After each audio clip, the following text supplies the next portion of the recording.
Hi YouTube, welcome back to my channel. I showed you my recent Chanel purchases the other day, including this limited edition highlighter, which is called the Duo de Camelia. And we had a very quick look at it. It's this one with the really delicate kind of embroidered crewel work almost patterning, which has a very, very subtle gold and I would say kind of pewter division. And it's beautifully soft. You see the two colours there separately, which we looked at. And there they are. They're much closer when they're kind of swatched. And it's quite, particularly this one, the pewter, quite a light highlighter. Anyway, one of the comments was from a viewer called MM, who remembered very well that I had Chanel's Camelia de Plume. Is that what it's called?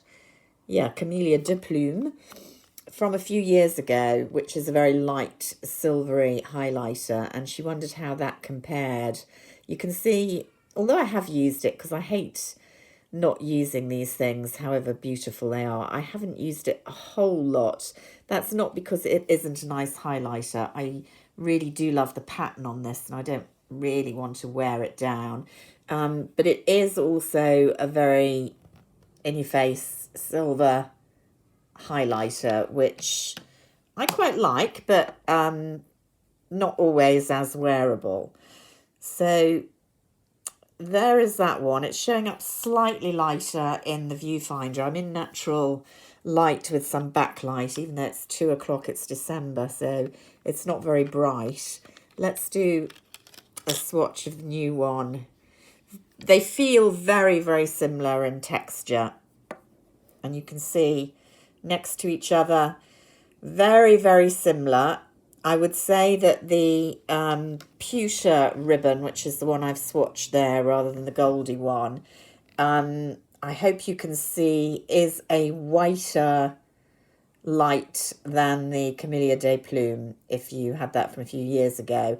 They're very, very similar. I suspect on the cheek, you know, over blusher, they're going to look pretty similar. But this one, as a pure swatch, is just slightly kind of yellower, warmer than this one. If you mix the two together, which you could do of this new one, there we go, then, well, that becomes definitely even more yellowy, I would say, not surprisingly, because it's got the kind of yellow stripe mixed in.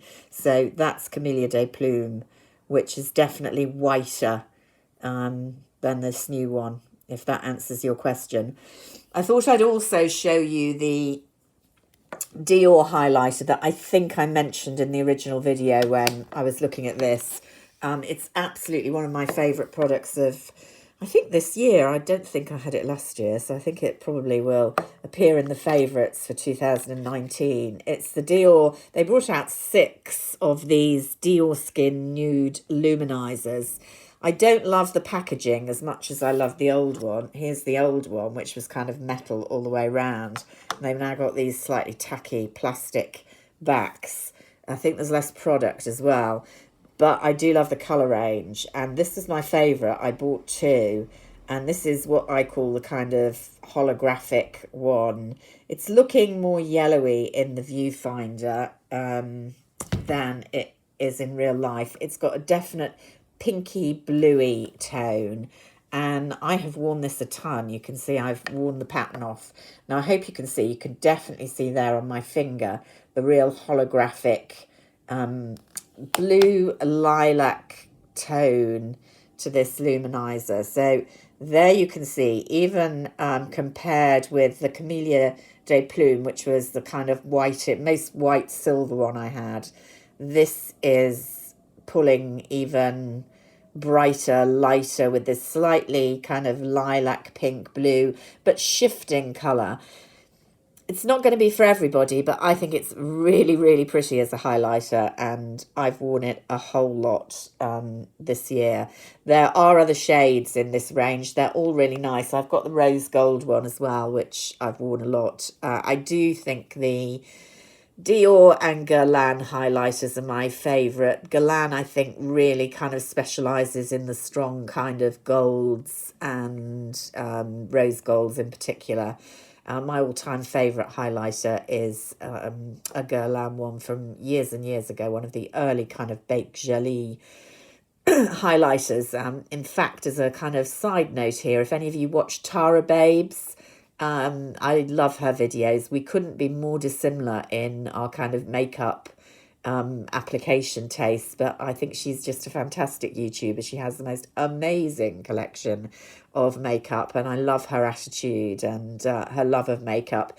And she's got a video up at the moment. It's quite long. It's gone up in, I'm going to say, the last week, 10 days, of her entire makeup collection, which again makes me feel a lot better about mine, because mine, you know, is just like two little cabinets. Hers is a whole room full.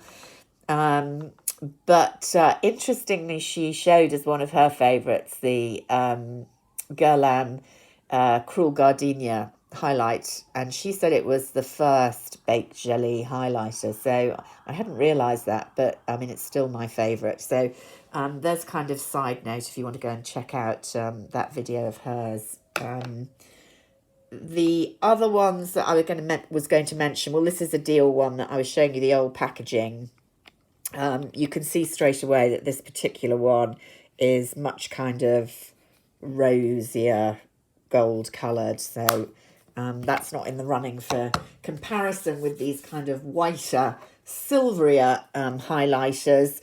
The nearest I've got in a Tom Ford, and again, you're going to see that it's definitely more creamy than bright white, is the Tom Ford. Tom Ford highlighters don't do it for me quite as much. You can see that's quite different and kind of much fainter.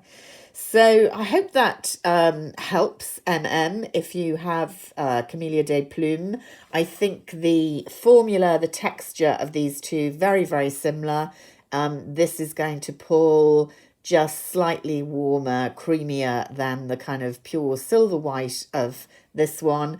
I think on the cheeks, they're probably going to look very, very similar indeed.